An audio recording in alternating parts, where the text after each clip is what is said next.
Nous ne luttons pas pour le Burkina Faso tout seul. Nous luttons pour l'Afrique. Nous luttons pour l'homme noir. Nous luttons pour la dignité de l'Afrique. Nous luttons pour le bien-être de nos populations.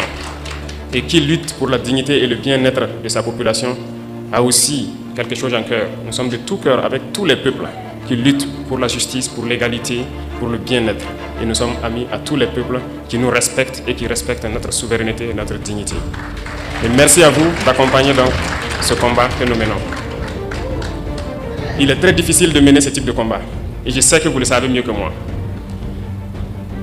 Voir l'Afrique se réveiller, c'est un cauchemar pour certains.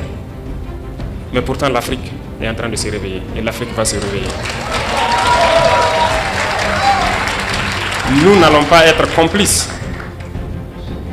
de leur souhait, celui de voir l'Afrique être la réalité de ce qu'eux, ils ont pensé et dit de l'Afrique, notamment une terre d'esclaves, une terre maudite. Nous n'allons pas être complices et les accompagner pour que ce qu'ils pensent soit une vérité. Nous leur dirons que l'Afrique est un continent d'espoir, est un continent combatif et l'Afrique est un continent d'avenir. Et nous allons nous battre pour cela.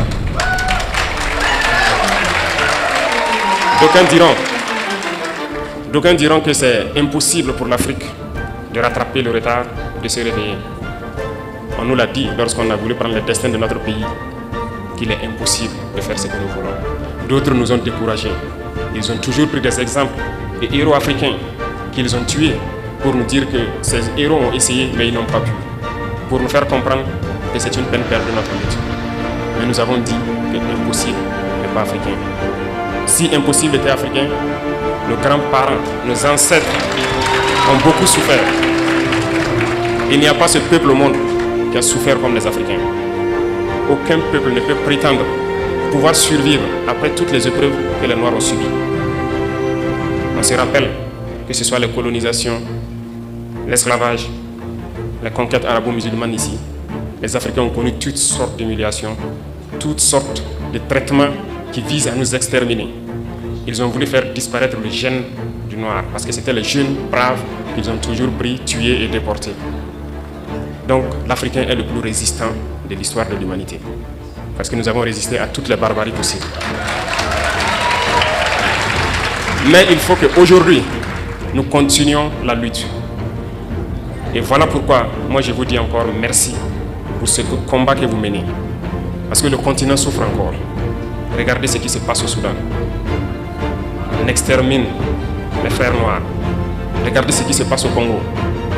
Regardez ce qu'ils sont en train de s'aimer dans le Sahel. Un peu partout, ils manipulent les noirs pour qu'on s'entretue.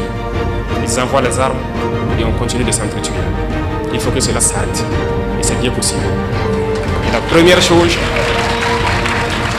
la première arme que nous pouvons utiliser, que vous pouvez utiliser, c'est la communication. C'est d'expliquer aux Noirs d'où il vient et qui il est et où est-ce qu'on peut partir. Et c'est bien possible et je vous félicite et je vous encourage dans ce combat. Il faut que partout où des Africains se retrouvent, il faut que nous comprenions une chose. Seuls unis, nous pourrons aller loin. Et il faut que nous arrivions à nous unir d'une manière ou d'une autre. Et cela incombe plus à la jeunesse aujourd'hui, mais aussi aux anciens, qui doivent pouvoir expliquer à la jeunesse ce qu'ils ont vécu hier et comment nous devons nous comporter aujourd'hui pour pouvoir nous unir. Et je compte sur tout un chacun pour continuer ce combat partout où il est. Parce que nous sommes combattus aujourd'hui par l'impérialisme qui cherche par tous les moyens à nous faire disparaître, mais aussi par nos propres frères. Certains qui sont les valets de l'impérialisme, mais d'autres aussi pour leur simple intérêt.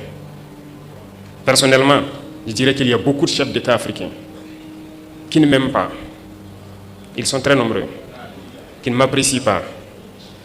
Peut-être parce qu'ils sont jaloux. Peut-être aussi, je suis un danger pour leur maître. Quoi qu'il en soit, moi je ne les en veux pas. Et ils font semblant. Lorsque les gens les croisent, ils font semblant de m'aimer.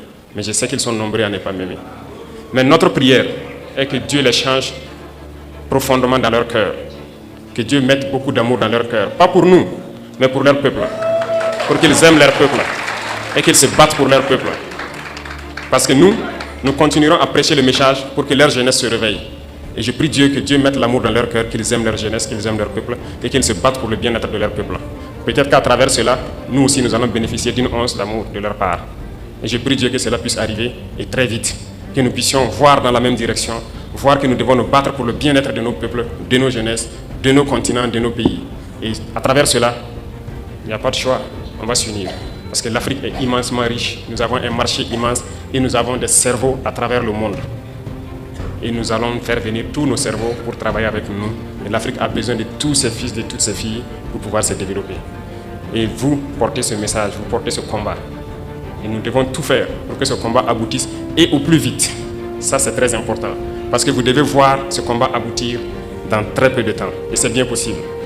Donc, je vous encourage, je vous félicite pour tout ce que vous faites.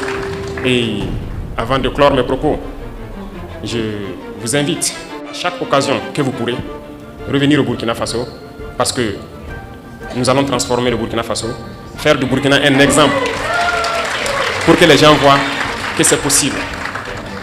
Nous allons partir de cette situation de guerre, construire le pays, le rendre mielleux et que tout le monde voit que c'est bien possible et ça va motiver d'autres à se lancer sur le même chemin que nous. Merci pour cet accompagnement, merci pour cette chaleur que vous êtes venus nous donner, merci pour l'amour que vous êtes venus nous donner et je prie Dieu que vous retournez tous sains et saufs et que vous revenez chez vous au Burkina Faso, investir et vivre paisiblement quand vous le souhaitez.